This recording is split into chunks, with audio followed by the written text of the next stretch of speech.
OBC ಪಕ್ಕ BJP ಕಡೆ ಇದೆ. ಮುಸ್ಲಿಮ್ಸ್ ವೋಟ್ಗಳು ಮಾತ್ರ ಈ ಸಲ ಅವರು ಬಿಜೆಪಿಗೂ ಹಾಕ್ತೀನಿ ಅಂತ ಹೇಳ್ತಾ ಇದ್ದಾರೆ. ಮನಸ್ಸು ಬದಲಾಯಿಸಿ ಹಾಕ್ಬಹುದು.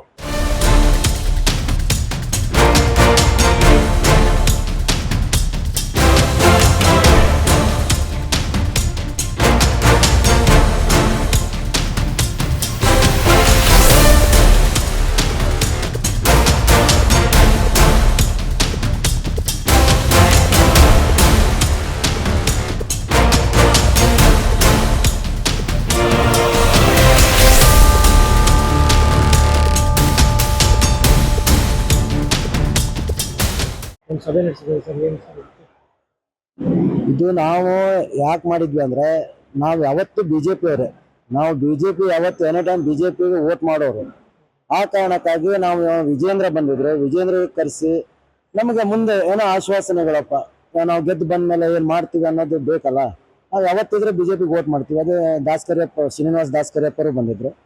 ಆ ಕಾರಣಕ್ಕೆ ಅವರಿಗೆ ಬಂದು ಸನ್ಮಾನ ಮಾಡಿ ಅವರು ನಮಗೆ ಒಂದೆರಡು ಮಾತುಗಳು ಹೇಳ್ಕೊಟ್ಟು ಹೋಗಿದ್ದಾರೆ ಅಷ್ಟೇ. ವಿಶ್ವಾಸ ಇದೆ ಸರ್ ನಿಮಗೆ ಅವರು ಶ್ರೀನಿವಾಸ್ ದಾಸ್ಕರಿಯಪ್ಪ ಗೆಲ್ತಾರೆ? ಶ್ರೀನಿವಾಸ್ ದಾಸ್ಕರಿಯಪ್ಪರು 100ಕ್ಕೆ 100 ಗೆಲ್ತಾರೆ. ಅವರು 100ಕ್ಕೆ 100 ಅವರು ಗೆಲ್ತಾರೆ.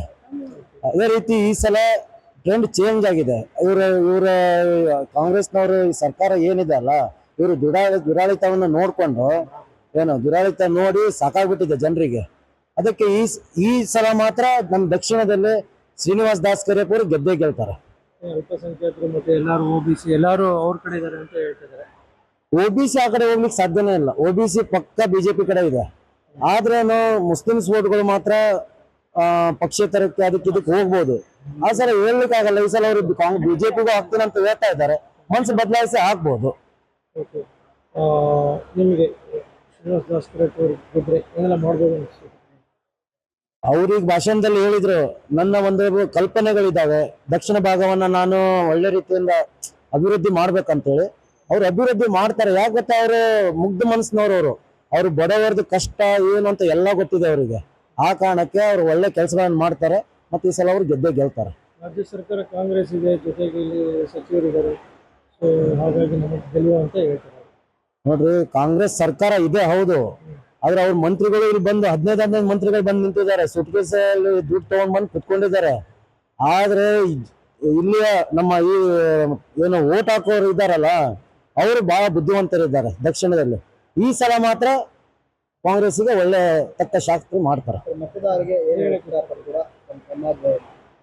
ನಮ್ಮ ಸಮಾಜದಿಂದ ನಾವು ಹೇಳೋದಂದ್ರೆ, ಈ ಸಲ ಶ್ರೀನಿವಾಸ್ ದಾಸ್ಕರಿಯಪ್ಪ ಅವರಿಗೆ ನೀವು ಮತವನ್ನ ಕೊಟ್ಟು ಪ್ರಚಂಡ ಬಹುಮತದಿಂದ ಆರಿಸ್ಕೊಂಡು ಬರ್ರಿ. ಅವರು ಅಭಿವೃದ್ಧಿ ಕೆಲಸಗಳನ್ನ ಒಳ್ಳೆ ಕೆಲಸಗಳನ್ನ ಮಾಡ್ತಾರೆ ಅಷ್ಟನ್ನ ಹೇಳ್ಬೋದು. ನನ್ನ ಹೆಸರು ರಾಘವೇಂದ್ರ ಎಸ್ ಕೋಡೇಕರ್ ಅಂತೇಳಿ. ನಾನು ದೈವಜ್ಞ ಸಮಾಜದ ನಿರ್ದೇಶಕ. ಲಾಸ್ಟ್ ಟೈಮ್ ನಾನು ರಾಜ್ಯ ಕಾರ್ಯಕಾರಿಣಿಯಲ್ಲಿ ಸದಸ್ಯನಾಗಿದ್ದೆ ಯುವ ಮೋರ್ಚಾದಲ್ಲಿ. ಈಗ ವಾರ್ಡಲ್ಲೇ ಕೆಲಸ ಮಾಡ್ತಾ ಇದ್ದೀನಿ. ನನಗೆ ಶಕ್ತಿ ಕೇಂದ್ರದ ಪ್ರಮುಖರನ್ನಾಗಿ ಮಾಡಿದ್ದಾರೆ. 4 ಬೂತ್ ಅನ್ನ ಕೆಲಸ ಮಾಡ್ತಾ ಇದ್ದೀನಿ.